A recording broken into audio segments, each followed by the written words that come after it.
अस्सलामुअलैकुम व्यूअर्स, क्या हाल चाल है आप सब लोगों का। आई होप आप लोग जहाँ भी होंगे खैरियत से होंगे, अपने घरों में अपनी फैमिलीज़ के साथ।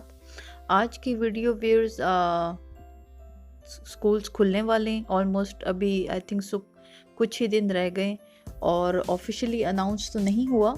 ऑफिशियली अनाउंस होने का मतलब है हमें हर जो क्लास होती है उसकी जो मेन टीचर होती है उन्होंने हम पेरेंट्स का एक व्हाट्सएप ग्रुप बनाया होता है।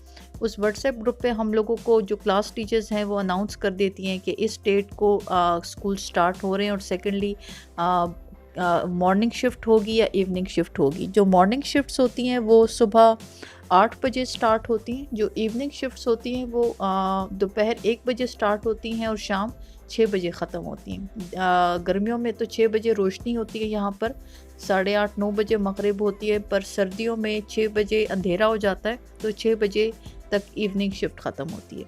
आज की वीडियो में मैं आप लोगों के साथ एक तो नॉर्मल एक रूटीन शेयर करूँगी स्कूल स्टार्ट होने के साथ, एक बेसिक थोड़ी सी रूटीन में क्या चेंजेस आती हैं, क्या बेसिक प्रिपरेशंस जो मैं करती हूँ।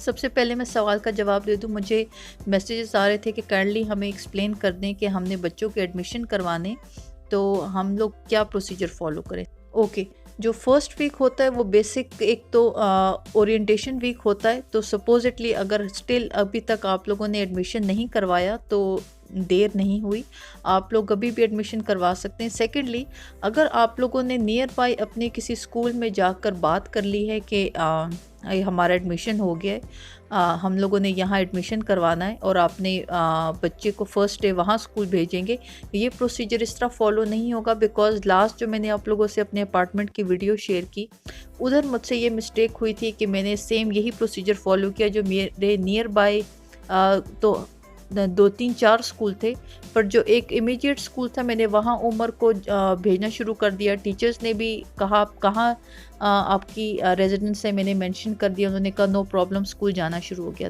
ना। स्कूल जाने के 3 हफ्ते बाद मुझे प्रिंसिपल ने कॉल की कि आपके बेटे का नाम हमारे सिस्टम में शो नहीं हो रहा। मैंने उनको अपना रेजिडेंस कार्ड दिखाया, उन्होंने कहा नहीं इस सिस्टम में शो नहीं हो रहा, आप वापस दोबारा नुफुस मदर जाएं।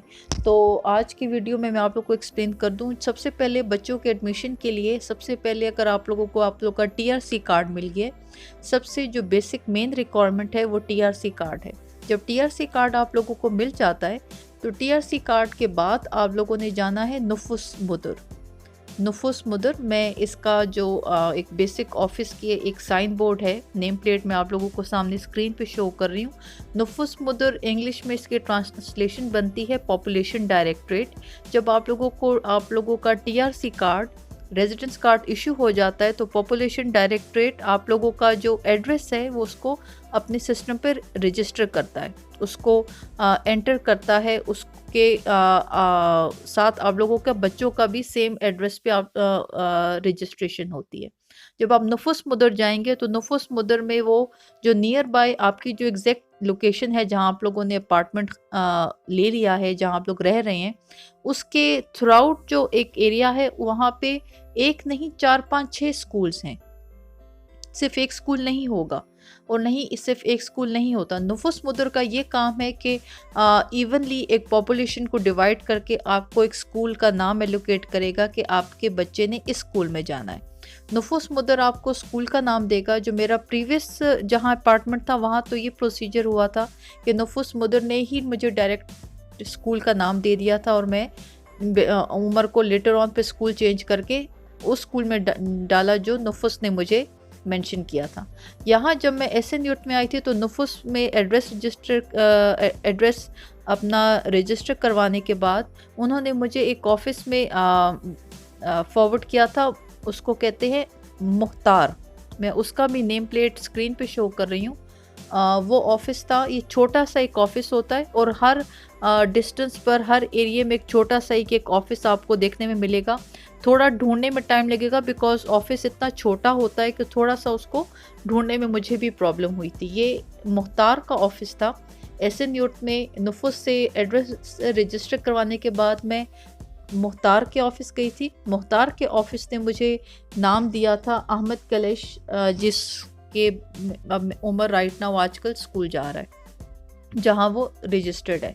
तो मुख्तार ने फाइनली मुझे स्कूल का नाम दिया था और आपका बच्चा उसके बाद लेटर ऑन जो स्कूल डिसाइडेड होगा वहाँ स्कूल जाना शुरू करेगा। ये छोटे बच्चों का प्रोसीजर है। मेरे कुछ फैमिली फ्रेंड्स हस्बैंड के यहाँ आए हैं पाकिस्तान सॉरी दुबई से।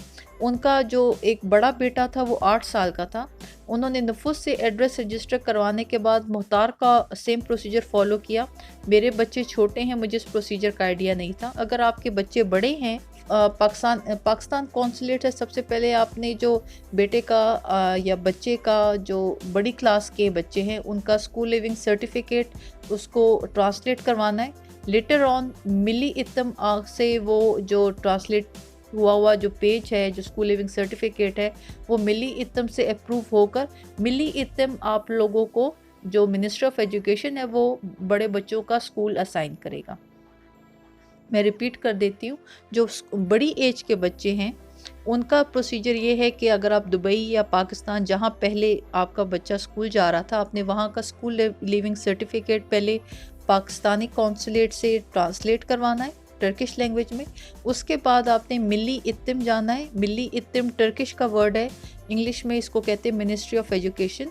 मिनिस्ट्री ऑफ एजुकेशन आपको फर्दर आपके बच्चे के लिए स्कूल असाइन करेगा कि उसने किस स्कूल में जाना है, अगेन किस क्लास में भी जाना है, बिकॉज वो क्लास भी डिसाइड करेंगे कि एग्जैक्टली किस क्लास में जाना है। बिकॉज जो मेरे फैमिली फ्रेंड्स थे उन्होंने मुझे मेंशन किया कि क्लास भी डिसाइड होगी कि किस क्लास में जाना है। तो ये तो प्रोसीजर हो गया बच्चों के एडमिशन का। अगर आप लोगों ने अभी तक एडमिशन नहीं करवाया तो I think so it's never too late. आप अभी जो फॉर एग्जांपल अभी 6 सितंबर से स्कूल स्टार्ट हो रहे, फर्स्ट वीक ओरिएंटेशन वीक होगा। फर्स्ट वीक से प्रॉपर क्लासेस एजुकेशन स्टार्ट नहीं होती, तो स्टिल आपके पास 1 वीक का टाइम है, आप लोग अपने बच्चों के एडमिशन करवा सकते हैं। तो ये एक बेसिक इन्फॉर्मेशन थी जो मुझसे मैसेजेस में पूछी जा रही थी। तो आई होप आप लोगों को बात क्लियर हो गई होगी। जी व्यूअर्स, तो जो फैमिलीज़ पाकिस्तान से राइट नाउ अभी इस्तांबुल में रह रही हैं और शिफ्ट हो चुकी हैं, आप लोगों ने नोटिस किया होगा कि राइट नाउ आजकल स्कूल आइटम्स और स्टेशनरी पे प्रॉपर सेल लगी हुई है और बड़ी इसकी जो कहते हैं हर स्टोर पे, हर मार्केट प्लेस पे और हर शॉपिंग एरिया में आपको बड़ी इजीली बड़ी अच्छी क्वालिटी की बड़ी अच्छे प्राइसेस पे आपको स्टेशनरी आइटम्स अवेलेबल हैं। ये दोनों बड़े बच्चों के बेटों के बैग्स हैं, ये पिछले साल परचेज हुए थे और यहीं से परचेज किए थे। ये दोनों बच्चों के बैग हैं। अनफॉर्चुनेटली पिछले साल ये था कि सितंबर स्कूल स्टार्ट हुए थे और end of October Covid cases इतने ज़्यादा राइज हो गए थे कि स्कूल्स बंद हो गए थे और सारी क्लासेस ऑनलाइन एजुकेशन पे शिफ्ट हो गई थी। आई प्रे कि इस साल ये सिचुएशन ना हो। ये बच्चों की आज मैंने परचेज की, ये इनकी कलरिंग बुक्स हैं, ये इस फॉर्म में इन लोगों की बुक्स अवेलेबल। ये राइटिंग कॉपीज़ हैं। मैंने आप लोगों को लास्ट अपनी वीडियो से मेंशन किया था कि हम लोगों की जो एक एक्सपेंस है बच्चों के स्कूल का, हम लोगों ने खाली स्टेशनरी खुद परचेज करनी होती है। जो टेक्स्ट बुक्स हैं वो क्लास में स्कूल टीचर्स ही प्रोवाइड करेंगे। ये कॉपीज़ हैं, ये राइटिंग पैड्स हैं। अच्छा, ये जो स्टेशनरी है, हस्बैंड लास्ट अभी जब पाकिस्तान से दुबई से आए थे तो हम लोगों ने ये स्टेशनरी वहीं से मंगवा ली थी ऑलरेडी काफ़ी, और इससे पहले इसके अलावा भी काफ़ी स्टॉक पड़ा हुआ है। ये क्रेयॉन्स हैं, ये वाटर कलर्स का सेट है, ये कलर पेंसिल्स का सेट है। ये अच्छी खासी स्टॉक में इनकी रबर्स हैं, रेजर्स हैं। और अच्छा, जो शॉर्पनर्स हैं उसकी बड़ा यहाँ पर बड़े खूबसूरत और हर जगह पे डिफरेंट शेप्स और डिफरेंट एक डिज़ाइंस के शॉर्पनर्स अवेलेबल होते हैं। बच्चों का ये था कि क्लास में अगर कार है, ट्रेन है तो उसके साथ खेल रहे होते थे, तो टीचर्स ने फिर लेटर ऑन ये 2 क्लासेस में ऐसे हो चुका है कि टीचर्स ने फिर स्ट्रिक्टली मेंशन किया कि सिंपल शॉर्पनर्स अलाउड हैं क्लास में। तो फिर मैंने हस्बैंड से कैटेगोरिकली मेंशन किया था कि मुझे सिंपल शॉर्पनर्स चाहिए। तो ये शॉर्पनर्स, ये तो सारा स्टेशनरी का स्टॉक, ये पेंसिल्स हैं। मेरी तरफ स्टेशनरी का स्टॉक सारा कंप्लीट है। कि जो डो है, ये हमारे लास्ट अभी 2 हफ्ते पहले फैमिली फ्रेंड्स आए थे हस्बैंड के रशिया से। ये अदनान भाई, नूरी भाभी वाइफ उनकी रशियन है, उन्होंने बच्चों के लिए गिफ्ट्स दिए थे। तो ये मेरे पास डो का काफ़ी ज़्यादा स्टॉक अवेलेबल है। ये डो है बिकॉज जो प्लास्टर ऑफ पेरिस और जो डिफरेंट प्लेइंग डोज हैं वो क्लास में recess time, break time, different classes में यूज़ होता है। तो एक ये डो है और ये मेरा सारा स्टेशनरी का स्टॉक रेडी है। तो बस आई होप, मैं इस दफ़ा ये दुआ करती हूँ कि स्कूल्स बंद ना हों। और लेकिन लेटर ऑन जब स्कूल्स स्टार्ट भी हो गए थे ऑनलाइन एजुकेशन से शिफ्ट होकर, तो टीचर स्कूल्स ने ये इस तरह ऑर्गेनाइज किया था कि जो क्लास स्ट्रेंथ थी उसको हाफ में डिवाइड करके, जो हाफ स्ट्रेंथ थी वो मंडे ट्यूसडे जाती थी और हाफ स्ट्रेंथ जाती थी थर्सडे फ्राइडे। जो बीच में सेंटर का डे होता था वेडनेसडे, उस पे ऑनलाइन क्लास होती थी। और ये भी खाली letter on I think so मार्च अप्रैल के बाद स्कूल्स ओपन हुए थे और कुछ टाइम के लिए स्कूल्स इस तरह चले थे। आई प्रे कि 5 days a week school start हों और बच्चे प्रॉपर स्कूल जा सकें। Because online education, no doubt मैं यहाँ पे इस साल ऐसा प्रोसीजर तो ना हो, पर मैं अगर होगा तो मैं डेफिनेटली आप लोगों को उसका आइडिया भी दूंगी। ऑनलाइन एजुकेशन ऐसा बिल्कुल भी नहीं है कि टीचर्स किसी तरह का भी कॉम्प्रोमाइज करते हैं। प्रॉपर होमवर्क और प्रॉपर डेडिकेशन से पढ़ाई होती है। पर हम पेरेंट्स इसलिए वी वांट के स्कूल्स चले बिकॉज घर के अंदर बच्चे बहुत ज़्यादा तंग हो जाते हैं। इट्स नॉट इजी कि बच्चों को घर के अंदर थ्राउट रखा जाए, और ऑनलाइन स्कूल जाने से उनकी एक हेल्दी एक्टिविटी रहती है। जी व्यूअर्स, जहाँ पे बाकी सारी डिफरेंट प्रिपरेशन चल रही हैं, बच्चों के बैग ऑर्गेनाइज सेट करने हैं, एक स्कूल खुलने के साथ, जहाँ टर्की में इस्तांबुल में स्कूल स्टार्ट होते हैं सितंबर से। बाय सितंबर ही एक वेदर चेंज होना शुरू हो जाता है। गर्मियों में तो एक अपार्टमेंट की खिड़कियां खुली होती हैं, तो आपने सफाई करनी हो, सफाई आपके इंडोर तरीकाकारी है कि आपने वैक्यूम के बाद एक जो वेट मॉब है उससे घर को साफ़ करना होता है। जब वेदर चेंज होता है तो अगेन इतना ज़्यादा एक एक्सट्रीम वेदर चेंज होता है, स्नोफॉल और एक टेम्परेचर डाउन होना शुरू हो जाता है कि हम इतनी अपार्टमेंट की खिड़कियाँ खुली नहीं रख सकते, अपार्टमेंट बिल्कुल बंद रहता है। तो ये एक टाइम होता है एक मेजर सफाई का, घर की through out each and every जो रूम्स हैं उसकी सफाई मस्ट इसलिए हो जाती है बिकॉज़ जो सर्दियों के मौसम के साथ ही बाय सितंबर जब वेदर चेंज होता है तो आप इवन वीकली भी वेट मॉप नहीं कर सकते।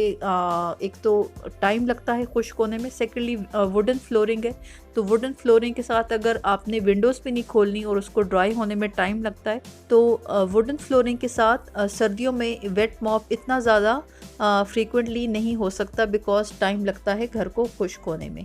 अब मैं ये करती हूँ कि द मोमेंट स्कूल्स खोलने का टाइम आता है तो मेरा एक जो इम्पॉर्टेंट एक काम होता है घर की थ्रू आउट सफाई का होता है। ओके जी व्यूअर्स, जहाँ पे मैं विंडोज़ की बात कर रही हूँ उनकी सफाई हो रही है। जो आपके अपार्टमेंट होते हैं टर्की में, इस्तांबुल में, कुछ जो विंडोज़ होती हैं, खिड़कियाँ होती हैं, उसके तो बाहर आपकी बैल्कनी ग्रिल होती है तो वो सेफ़ होता है। जो ये विंडो है फॉर एग्ज़ाम्पल, अभी जिस तरह ये बच्चों का कमरा है, अगर आप लोग खिड़की देखें तो इसका एक एवरेज मीडियम साइज़ है, पर इसके बाहर देखें तो ये इस तरह एक प्लेटफॉर्म सा है, ये एक प्लेटफॉर्म सा है एक छोटा सा, और कोई ग्रिल नहीं है। तो ये बड़ा एक काफ़ी ज़्यादा एक डेंजरस काम है, स्पेशली बच्चों के रूम में इस तरह की खिड़की होना। एक तो ये विंडोज़ का ये है कि ये इस तरह खुल जाती हैं ऊपर की तरफ। ये विंडो अगर इस तरह खुली हो, हवा आती रहती है, छोटे बच्चे हों 3 साल से छोटे, तब तो ये रूम में इस तरह की खिड़की हो तो सेफ़ है।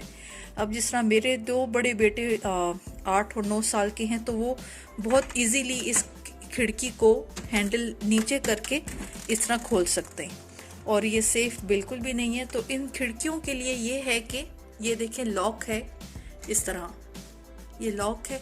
अभी तो मैंने इसको यहाँ पे चाबी डाल के इसको खोल लिया है। मैं अभी इस लॉक को इधर लगा देती हूँ।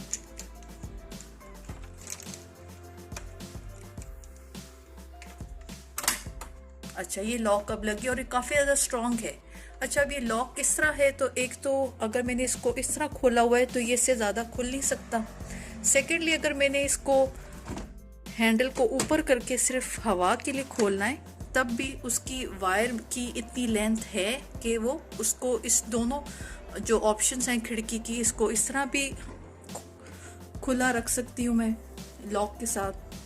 मुझे कोई परेशानी नहीं है कि लॉक लगा हुआ है तो बच्चे छेड़ नहीं सकते। ये लॉक इस तरह देखें, मैं पास से दिखा देती हूँ। ये लॉक है, यहाँ चाबी डाल के ये खुल जाता है। मैंने अभी इसको बंद कर दिया। ये वायर काफ़ी ज़्यादा स्ट्रॉन्ग वायर है और डिफरेंट टाइप्स हैं इन लॉक्स की। मुझे ये ज़्यादा सेफ लगा था। हम लोगों ने इसको बच्चों के रूम में लगाया हुआ है। तो ये इस तरह भी खिड़की हैंडल ऊपर की तरफ होगा तो ये खिड़की इस तरह खुली हुई है। और अगर मैं इसको हैंडल को साइड पे कर देती हूँ तो अब ये पूरी इसलिए नहीं खुल सकती बिकॉज ये लॉक लगा हुआ है। तो अगेन, आप लोगों में से कोई भी for the first time Pakistan से इधर आता है तो अपार्टमेंट्स में अगर आपके बच्चे छोटे हैं तो ये लॉक मस्ट कंपल्सरी रखें बिकॉज बच्चों के खेलते खेलते पता नहीं चलता। बिकॉज ये खिड़की देखें, अगेन मैं रिपीट करूँ, बाहर कोई बैल्कनी ग्रिल नहीं है तो काफ़ी ज़्यादा, और 8th फ्लोर है। अगर हमारा लास्ट अपार्टमेंट था 4th फ्लोर पे, 4th फ्लोर हो 3rd फ्लोर भी हो तो काफ़ी ज़्यादा ये ख़तरनाक काम है अनटिल एंड अनलेस आपका ग्राउंड फ्लोर पे अपार्टमेंट नहीं है। तो ये एक छोटी सी टिप है आप लोगों के लिए। जी व्यूअर्स, दूसरी टिप आप लोगों के साथ ये शेयर करना चाहती हूँ। मैंने लास्ट जिस तरह वीडियो में आप लोगों को मेंशन किया कि हमें स्टार्ट में घर का फर्नीचर लेने में काफ़ी ज़्यादा टाइम लगा। जब भी आप लोग यहाँ पे बेड खरीदें फर्नीचर में तो ऐसे बेड बिल्कुल भी ना लें जिनके नीचे इस तरह ना, पाकिस्तान में तो हम इस तरह के बेड यूज़ करते हैं, बड़ी नॉर्मल सी बात है।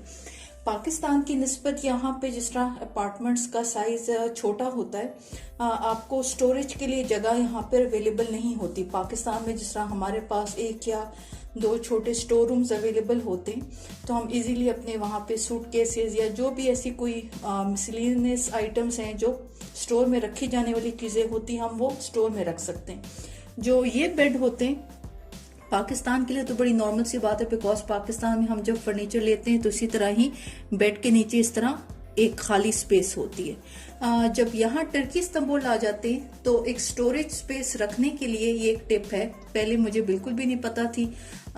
इस तरह के बेड बिल्कुल भी परचेज ना करें बिकॉज ये बेड का पर्पस तो पूरा हो जाता है पर इसमें प्रॉब्लम है। मैं आप लोग को दिखाती हूँ। हमने जो दूसरा बेड लिए, प्रीवियस बेड आप लोगों ने देखा जिस तरह पाकिस्तान में जिस तरह नॉर्मल बेड होते हैं, मैंने बताया कि उसमें स्पेस नीचे बेड के खाली होती है। अब ये बेड हमने उसके बाद खरीदा। अब आपको इसको मैं बेड को अंदर से दिखाती हूँ। ये बेड इस तरह ऊपर हो जाते हैं। अभी मैं बेड को पास से दिखाती हूँ।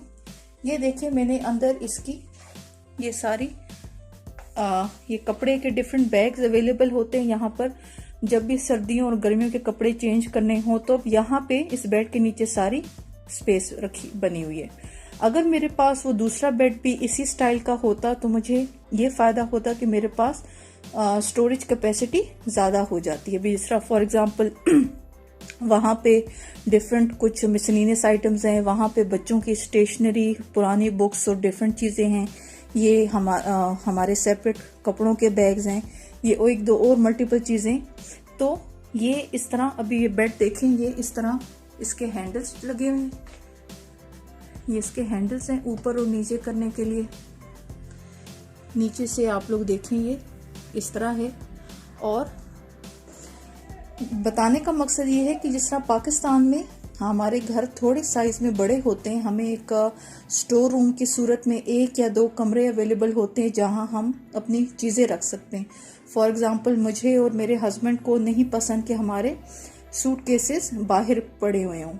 तो अभी जिस तरह ये देखें, ये हमारा बेड है, इसके नीचे देखें, ये इस तरह स्टोरेज कैपेसिटी है सारी। हम लोग अपनी चीज़ें यहाँ रखते हैं तो बाहर पड़ी हुई नज़र नहीं आती, और ये ज़्यादा बेहतर है यहाँ पड़ी हुई। इसकी हाइट आप लोग देखें, इसकी हाइट ऑलमोस्ट इतनी है, इतना हो जाता है कि इसमें एक सूटकेस आ जाता है। मैं आप लोगों को बच्चों का बेडरूम दिखाती हूँ।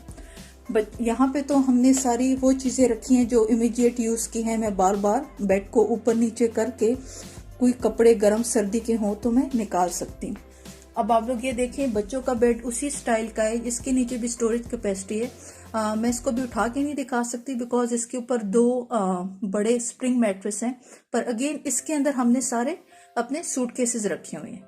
ये बेड ज़्यादा नहीं खुलता, ज़्यादा ऊपर नीचे नहीं करते मैं इसको, बिकॉज एक तो ये हैवी है, इसके ऊपर दो स्प्रिंग मैट्रेस पड़े हुए हैं, और इसके अंदर गर्मियों के जो पंखे हैं अभी भी मैंने साफ करके बंद किए हैं बिकॉज अब मौसम चेंज हो रहा है।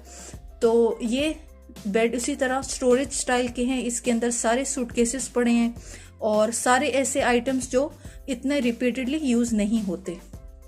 तो ये एक टिप है कि जब भी जो फैमिलीज पाकिस्तान से यहाँ आ रही हैं टर्की, जब भी बेड खरीदें तो इस स्टाइल के बिल्कुल भी ना खरीदें।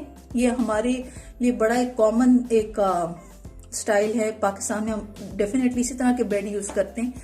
तो जो फैमिलीज पाकिस्तान से आती है तो फॉर द फर्स्ट टाइम जब फर्नीचर परचेज कर रहे होते हैं हम लोग, तो इसी स्टाइल का एक बेड परचेज कर लिया जाता है। वो यहाँ पर एक रूम, कोई भी एक स्टोर रूम अवेलेबल नहीं होता, तो ये प्रॉब्लम लेटर ऑन बहुत ज़्यादा होती है, चीज़ें बाहर पड़ी हुई अच्छी नहीं लगती।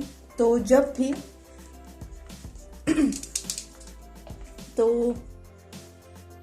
जब भी इस तरह फर्नीचर पे की कैटेगरी में आप लोग बेड खरीदे तो इस स्टाइल के। तो आई होप आप लोगों को इस बेड का आइडिया हो गया होगा। ये इस तरह ऊपर हो जाता है और ये इसके ऊपर एक मैट्रेस पड़ा है तो इसको ऊपर नीचे करना बिल्कुल भी प्रॉब्लम नहीं होती, हैवी बिल्कुल भी नहीं है। जो दूसरा बच्चों का बेड है वो डेफिनेटली हैवी है बिकॉज उसके ऊपर दो स्प्रिंग मैट्रेस पड़े। तो ये अगेन आप लोगों के लिए टिप है और आई होप आप लोगों के लिए जो फ्यूचर में फैमिलीज आने वाली है उनके लिए काफ़ी हेल्पफुल रहेगी ये टिप। जी व्यूअर्स, मेरी तरफ मुझे थोड़ा घर में बच्चे तंग कर रहे थे, मैं उनको थोड़ा पार्क साइड पे लेकर आई हूँ। यहाँ पे अब अगेन ये बेनिफिट हो जाता है कि अपार्टमेंट के पास पार्क्स होते हैं तो ज़्यादा टाइम नहीं लगता बच्चों को बाहर ले जाने के लिए। तो थोड़ी देर के लिए बच्चों को बाहर लेकर आई हूँ। जो उनके खाने के लिए मैंने अरेंजमेंट, कुछ फ्रूट्स थे वो प्लेट्स में साथ में कंटेनर लेके मैं बाहर ही ले आई। काफ़ी ज़्यादा एक थोड़ा रिलैक्सिंग हो जाता है। कोई भी आप लोगों ने जो चीज़ घर में खानी है, अगर आप उसी को अपने थोड़े बहुत कंटेनर्स में लेके बाहर ले जाएं तो काफ़ी ज़्यादा एक अच्छा एक चेंज हो जाता है। मैं एक लास्ट वीडियो देख रही थी किसी की बीच साइड की, तो उन्होंने मेंशन किया कि टर्किश लोग बाहर आए हुए थे और उन्होंने अपने चूल्हे भी साथ लाए हुए थे। मैं यहाँ आप लोग को मेंशन करती चलूँ, जब हम लोग इनिशियली स्टार्ट में आए थे तो मेरे लिए भी बड़ी हैरत की बात थी। लास्ट आई थिंक 2 साल से कोविड की वजह से इतनी ज़्यादा एक डिस्टर्बेंस हुई है। नॉर्मली यहाँ पे टर्किश लोगों की एक ये नॉर्मल एक प्रैक्टिस है कि जो सर्दियों का सीज़न है, ये तो थ्रू आउट जब द मोमेंट वेदर चेंज होना शुरू होता है तो एक तो स्कूल स्टार्ट हो जाते हैं। जो स्पेशली मदर्स हैं वो इतनी ज़्यादा बिज़ी हो जाती हैं बच्चों के साथ, बिकॉज़ एक पिक एंड ड्रॉप है, बच्चों के होमवर्क्स हैं, तो बिल्कुल भी कोई एक्स्ट्रा करिकुलर एक्टिविटी का एज सच इस तरह टाइम नहीं निकलता। जो जून में जब स्कूल्स एंड होते हैं और ये समर वेकेशंस का टाइम होता है, तो इन टर्किश लोगों को बहुत अच्छे तरीके से आइडिया है कि जब थ्रू आउट पूरे साल ऑलमोस्ट काफ़ी ज़्यादा टाइम ये लोग अपने अपार्टमेंट से रहते हैं, तो एक हेल्दी रहने के लिए इन लोग को पता है इन्होंने बाहर रहना है। विटामिन डी के लिए ये लोग अपना जितना ज़्यादा कोशिश हो सकती है घर से बाहर अपना टाइम स्पेंड करते हैं। और ऑनेस्टली स्पीकिंग, अगर आप हमारे घरों के, पाकिस्तान के घरों के निस्बत अपार्टमेंट लिविंग को देखें तो इतनी ज़्यादा एक स्पेशियस लिविंग नहीं होती, तो डेफिनेटली एक टाइम तक एक इंसान, एक फैमिली तंग आ जाती है।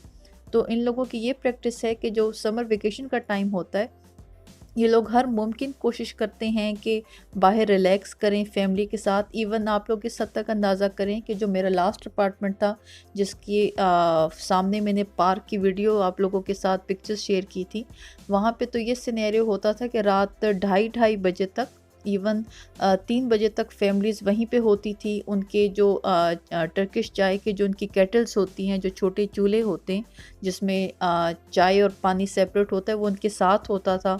इवन पिलोज़ तकिए साथ होते थे और वो बहुत आराम से कंफर्टेबली रिलैक्स करते थे। आई थिंक सो इन लोगों का रिलैक्स करना, एंजॉय करना बनता भी है, because as compare to Pakistan government इतनी सेफ्टी सिक्योरिटी देती है सिटीजन्स को कि इन लोगों को प्रॉब्लम नहीं होती। और ऑनेस्टली स्पीकिंग हमने खुद भी पर्सनली को एक्सपीरियंस किया कि जो एक खाना आप एक अपने अपार्टमेंट में अपने टेबल पे खा रहे हैं, आप उसी खाने को पैक करके अगर सिर्फ बाहर पार्क में टाइम स्पेंड कर लें तो आप बहुत ज़्यादा एक हेल्दी फील करते हैं। मुझे यहाँ पे लोगों की एक बेसिक आइडियोलॉजी और एक कॉन्सेप्ट से मैं बहुत ज़्यादा खुश होती हूँ। ये लोग इंटरटेनमेंट को और एक रिक्रिएशन के एस्पेक्ट को इतना ज़्यादा एक मनी माइंडेड और इतना ज़्यादा उसको इतना डिटेल नहीं कर लेते कि आपको किसी भी ट्रिप को प्लान करना पड़े। मैंने रिपीट किया कि सिंपल सा एक अगर आपका एक मील है, अगर आपने उसको अपने अपार्टमेंट में रूम में टेबल पे बैठ के खाना, आप उसी खाने को पैक करके अगर आप कहीं बाहर अपने नियर बाय किसी पार्क चले जाते हैं तो आप बहुत ज़्यादा बेहतर और बहुत ज़्यादा एक हेल्दी फीलिंग सी होती है और एक बहुत हैप्पी फीलिंग सी होती है। राइट नाउ आप लोग वीडियो में देख रहे हैं मेरी तरफ रात हो गई है। हम लोग अब बच्चों को लेके मैं रात खाने के लिए हम लोग अपार्टमेंट जा रहे हैं। रात लेट नाइट टर्की में, इस्तांबुल में यही एक्टिविटी है। जो यंगस्टर्स हैं, जो लड़के हैं यंग, वो उनकी बास्केटबॉल और फुटबॉल एक्टिविटीज़ इसी तरह रात को लेट नाइट चलती हैं। और द मोमेंट वेदर चेंज होना शुरू होता है तो ये एक्टिविटीज़ बिल्कुल रिस्ट्रिक्ट हो जाती हैं, बिकॉज़ इतनी ज़्यादा सर्दी हो जाती है कि आप इतना ज़्यादा बाहर नहीं निकल सकते। तो again they try their level best के जितना ज़्यादा बाहर टाइम स्पेंड किया जा सकता है इस समर वेकेशन में, वो अपना टाइम बाहर स्पेंड करते। जी व्यूअर्स, मेरी तरफ बस रात हो गई आज। हमारी तरफ भी आज सीज़न की पहली बारिश एक्सपेक्टेड है। मैं लास्ट टिप शेयर करती चलूँ, मैंने अपनी प्रीवियस वीडियो में भी एक शेयर की थी। सर्दियों का सीज़न है। एक तो पाकिस्तान में जो जोहर जोशांदा है, जो पाकिस्तान में हाईली अंडररेटेड है, उसका स्टॉक आप लोग ज़रूर अपने घर में अपने पास रखें अगर आप लोग इस्तांबुल सेटल हो चुके। बिकॉज़ थोड़ी सी सर्दी लगती है, आप प्रॉपरली कवर्ड नहीं है, चाय में ले लें, सिंपल ले लें, आपकी तबीयत बहुत बेहतर हो जाएगी। सेकेंडली, जो दूसरी चीज़ है जिसको कहते हैं ग्रेप मोलेसिस इंग्लिश में, टर्किश में कहते हैं पाकमेज़। एल्डरली लोग, हाउसवाइफ्स, इवन बच्चे स्कूल जाने से पहले सुबह नाश्ते के बाद 1 टेबलस्पून आप बच्चों को दे दें। ये बहुत इफ़ेक्टिव है, सर्दी नहीं लगती, गला ख़राब नहीं होता। और ये ज़रूर अपने पास रखें बिकॉज़ ऑफ वेदर चेंज हो रहा है। तो ये एक लास्ट टिप थी आप लोगों के लिए। जोहर जोशांदा और उज़म पाकमेज़, टर्किश में कहेंगे ग्रेप मोलेसिस। जी व्यूअर्स, मैं आज की वीडियो अपनी यहाँ पे एंड करती हूँ। मेरी तरफ रात हो गई है, मेरी तरफ खाने का टाइम हो गया। मैं आज अपने रात के खाने में फ्रोज़न पिज़्ज़ा लूँगी। ये वैसे तो ऑलमोस्ट हर शॉपिंग एरिया में ये फ्रोज़न पिज़्ज़ा अवेलेबल होते हैं, पर जो गवर्नमेंट फ्रेंचाइज सेंटर्स हैं, एक तो बिम, सेकंड आई यूज़बिर, वहाँ की ये फ्रोज़न पिज़्ज़ा की प्राइस बड़ी रीज़नेबल इकोनॉमिकल है। सेकेंडली टेस्ट में ये बहुत अच्छे हैं। इसकी प्राइस है टर्किश लीरा 14 टर्किश लीरा है इसकी प्राइस। पाक रुपीज़ में राउंड अबाउट ये बनता है 300 पाक रुपीज़। तो बस मैं अपना खाना लूँगी। आप लोगों के लिए मैं वीडियो आज यहाँ पे एंड कर रही हूँ। आई होप छोटी छोटी कुछ बातें मैंने आप लोगों को एक्सप्लेन की, आप लोगों को काफ़ी ज़्यादा बेनिफिशियल लगी होंगी, काफ़ी ज़्यादा हेल्पफुल रहेंगी आप लोगों के लिए बातें। आप लोगों को वीडियो पसंद आई हो, प्लीज़ डू सब्सक्राइब। अपने फैमिली और फ्रेंड्स के साथ इस वीडियो को ज़रूर शेयर करें। Thank you so much for watching. See you all in my next video. अल्लाह हाफिज़।